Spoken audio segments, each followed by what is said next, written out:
For now, let's bring in our next guest, Exiger's Vice President for Nuclear and Technology Security Programs, Scott LaFoy. A bit of a pivot here, but obviously we're staying on topic, which is, of course, the conflict that's happening in Iran. Specifically, we're going to sort of target your specific specialty, which is looking at Iran's nuclear capabilities. Obviously, we know sort of rejecting and destroying those capabilities was part of the core objectives from the United States when actually entering this conflict. Do we have any updates on sort of the progress that's being made in sort of achieving that end goal? Yes, absolutely. And it's a little murky, but it's something that any program has been certainly paused, it seems like. A lot of it dependent on specifically about 440 kilograms of uranium that seems to be, at least according to the foreign minister of Iran as of today, sealed under the rubble within multiple sites. Those sites don't all appear to have been actually attacked so far during the conflict. Some of that is a leftover from June 2025's conflict. But it does seem to be the case that there's not sort of a rush for things right now. I was going to say, that sounds like a gold rush. Anybody that's interested in building out their own nuclear capabilities is probably very interested in that uranium, right?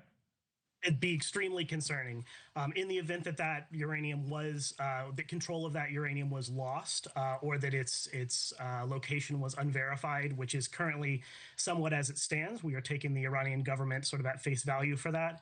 That would be something that would be extremely dangerous in the wrong hands. That's something that. Oh, go ahead. What does that look like? What does buried uranium look like? How is it stored? How would it be kept? What's the shelf life, so to speak?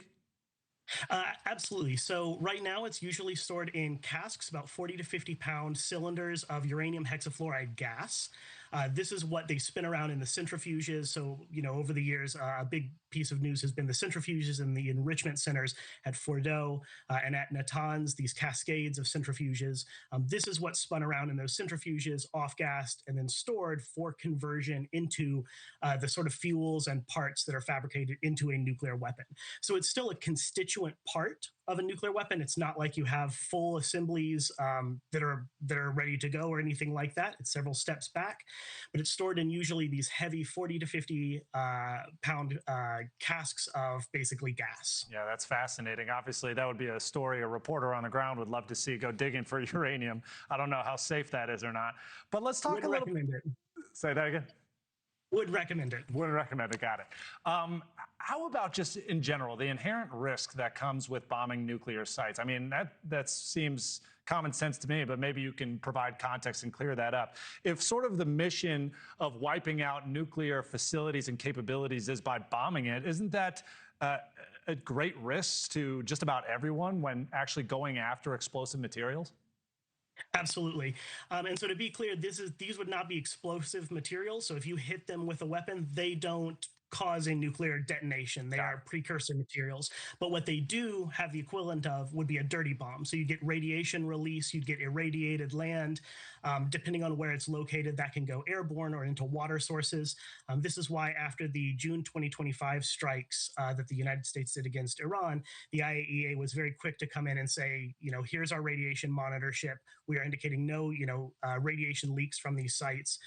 This is always a huge risk when dealing with nuclear weapons programs and this sort of thing. You're exactly correct. Hitting the wrong thing could create a radiological disaster. And that's usually why the strategy would be to either exfiltrate it or to seal it into a facility. Yeah, it just speaks to the level of care and complexity that goes into every single operation, mission, and target that the United States, Israel, and our allies are going through. Let's just talk about learning lessons. I don't know if you've looked at this conflict that's been happening over the last 16 days and viewed it from perspective of forward thinking and future conflicts, specifically when it comes to other nuclear powers and threats out there, Russia, North Korea, and China. What do you think the United States has taken away from 16 days worth of action with Iran?